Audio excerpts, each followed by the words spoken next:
सलाम। सर आप कैसे हैं? जी मैं बिल्कुल। जी मेरा नाम वलीद मलिक है एंड आई एम द को founder of Paid.pk।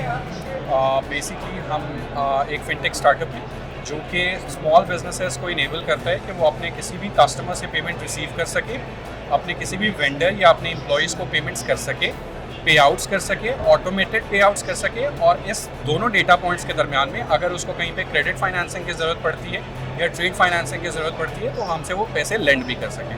That's what we do. तो ये आपकी स्पेशलिटी है। Yes exactly. हाँ, क्योंकि बाकी सब ट्रांजेक्शन में ये चीज़ नहीं है। बिल्कुल।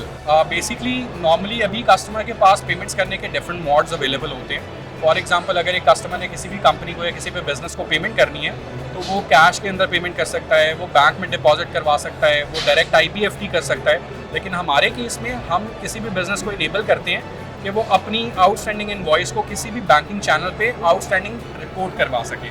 और उस आउटस्टैंडिंग रिपोर्टिंग में होता ये है कि लेट्स सपोज मैं अगर कस्टमर हूँ और मैंने किसी भी कंपनी का बिल पे करना है तो मैं अपनी ही मोबाइल बैंकिंग ऐप में या वेब बैंकिंग ऐप में ATMs पे, काउंटर्स पे उस एक यूनिक बिल नंबर्स के साथ जाता हूँ, वहाँ पे अपना बिल नंबर या इनवॉइस सर्च करता हूँ। जैसे ही वो इनवॉइस प्रॉम्प्ट होती है मैं वहीं पे पेमेंट करता हूँ और कंपनी का सिस्टम जो है वो ऑटोमेटिकली अपडेट हो जाता है। ठीक है। तो दैट्स व्हाट वी डू।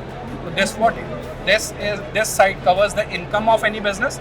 उसके बाद हम उसी बिजनेस को इनेबल कर सकते हैं कि वो बिजनेस अपने पे आउट्स या जहाँ पे उसने अपने वेंडर्स को पेमेंट करनी है या अपने एम्प्लॉइज़ को पेमेंट करनी है तो वो अपने ही MIS के इन्वायरमेंट में रहते हुए वो पेमेंट कर सके।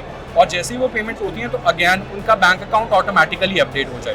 तो ये दो साइड इनकम और एक्सपेंस, और इन्हीं दो डेटा पॉइंट्स के बेस पे हम उसकी प्रॉफिटेबिलिटी को जज करते हैं। और ये जजमेंट के बाद हम एक्चुअली उसको ऑफर करते हैं कि अगर उसने ट्रेड फाइनेंसिंग करनी है, मतलब लेट्स सपोज उसके पास पैसे कम पड़ रहे हैं और उसको 5 लाख 10 लाख रुपए की ज़रूरत है अपने बिजनेस को चलाने के लिए, तो हम वो स्पॉन्सर कर सकते हैं। ठीक है। तो अभी आपका स्टार्टअप किस स्टेज पे? हम ग्रोथ स्टेज पे अवेलेबल है। अभी हमने लास्ट अक्टूबर 2021 में अपने ऑपरेशन स्टार्ट किए थे and we did approximately processed around 1.1 billion rupees in last quarter. हमारे इस टाइम पे तकरीबन 22 बड़े क्लाइंट्स हैं और अप्रॉक्सीमेटली 8 लाख प्लस की यूज़र बेस है। ठीक है। आपने क्लाइंट्स तो बता दिया, अब इन्वेस्टर्स भी बता देंगे कितने? करंटली जी हमने अभी तक इसको बूटस्ट्रैप किया है और अभी तक हमने कोई भी राउंड रेज नहीं किया। ठीक है। तो अब इस चीज़ को मार्केट किस तरीके से करना है? अभी ये चूँकि B2B बिजनेस है, बेसिकली हमारा मॉडल जो है दैट इज़ B2B2C। तो इसके लिए we on board different businesses और उसके लिए कन्वेंशनल बिजनेस मॉडल्स हैं और बिजनेस टर्म्स हैं वो हम यूज़ करते हैं। Thank you so much.